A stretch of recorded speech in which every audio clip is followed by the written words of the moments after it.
Aujourd'hui, Tante Mou va vous montrer comment faire du vin de banane séché au sucre brun. Nous utilisons des bananes séchées qui ont un parfum de banane qui libéreront leur sucre. Quand le sucre des bananes se libère, une fois que nous en faisons du vin, on obtient cette saveur particulière. Nous allons les couper. Aujourd'hui, Tante Mou utilise 300 grammes. Passons aux étapes de la préparation. Allumez le feu. L'eau est chaude, on ajoute les bananes. Tante Mou utilise 300 grammes de bananes séchées. Nous allons utiliser 1 kg de sucre blanc, versez-le directement. Dès que vous versez le sucre, remuez rapidement, sinon il va brûler au fond de la casserole. Nous allons utiliser ce sirop de sucre brun, celui-ci vient de Tingfang. Je vais utiliser 300 ml, d'accord? Nous allons utiliser ce genre de verre doseur. Ici, c'est bien 300 ml, vous voyez? Je verse jusqu'à 300 ml. Ceci, c'est le sirop de sucre brun. Une fois que nous avons versé le sirop de sucre brun, mélangez bien tous les ingrédients. En ce moment, ça sent vraiment très bon. Regardez, c'est très concentré, tout le sucre s'est dissous. Maintenant, on va éteindre le feu. Une fois le sirop de sucre brun versé, on mélange bien les ingrédients puis on éteint. Nous allons passer à l'étape suivante. Nous allons ajouter de l'eau. Pour le reste, il nous faut 3 litres d'eau. On va utiliser de l'eau potable. Vous pouvez aussi prendre de l'eau froide du réfrigérateur. Tante Mou va ajouter 3 litres d'eau froide. On verse l'eau froide et même si la température baisse, ce n'est pas grave. Mais il faut attendre que l'eau dans laquelle on a fait bouillir les bananes séchées atteigne la température ambiante. Là, quand Tante Mou touche, c'est encore à peu près 40 degrés. Alors, attends un peu. On va attendre que l'eau des bananes séchées refroidisse jusqu'à la température ambiante. Alors, on passe à l'étape suivante. Tante Mou a laissé reposer le vin de banane séché au sucre brun jusqu'à température ambiante. À cette étape, on va préparer la levure. Toujours la tester avant de l'utiliser. On va verser un peu d'eau dans un petit bol pour tester la levure. Aujourd'hui, Tante Mou utilise de la levure boulangère, une cuillère à café. On la verse dans le bol et mélange bien les ingrédients.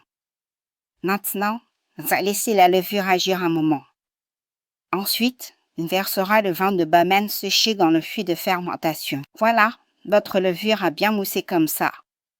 On va la verser directement dans le fût de fermentation. Pour la fermentation, on va fermer le couvercle légèrement entrouvert pour que l'air à l'intérieur du fût puisse s'échapper. Il faut penser à écrire une étiquette indiquant qu'on fait fermenter du vin de banane séché au sucre brun, commencé le 16 mai. Tante Mou va laisser fermenter pendant 2 semaines. Après 2 semaines de fermentation, à quel point le vin de banane séché sera savoureux et équilibré. Tante Mou du vin de banane séché au sucre brun. Depuis le 16 mai, et aujourd'hui nous sommes le 30 mai, 15 jours. Maintenant, on va filtrer les résidus et stopper la levure, les amis.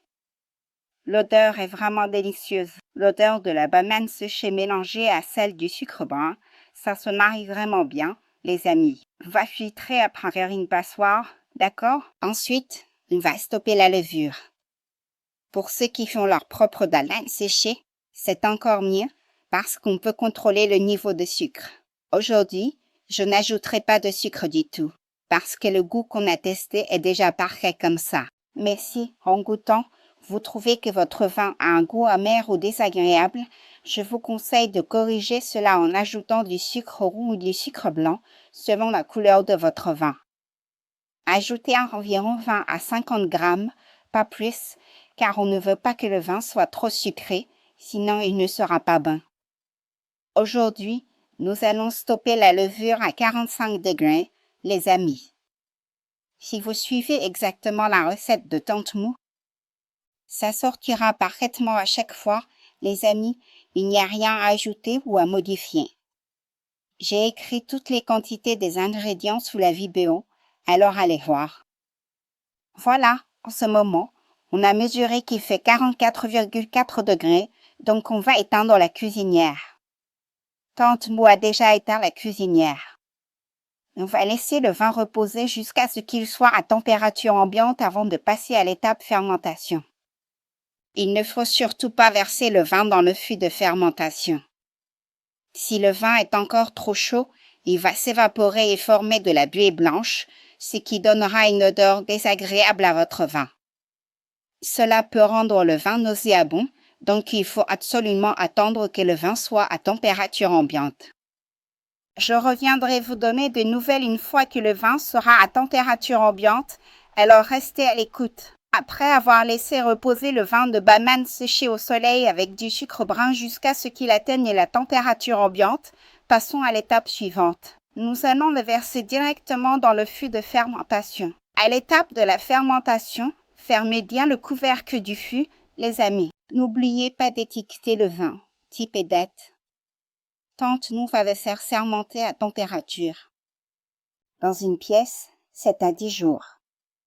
Je reviendrai voir notre vin de banane séché au sucre brun sera doux, délicieux et équilibré. On verra le taux d'alcool. Tati Mou vous donnera des nouvelles du vin de banane séché au sucre brun. Il a vieilli 2 semaines, le liquide est clair. C'est vraiment limpide, les amis. En ce moment, Tati Mou l'a mis au réfrigérateur. Attendez un instant. Aujourd'hui, on va goûter ensemble pour voir si notre vin de banane séché au sucre brun a un goût qui nous plaît.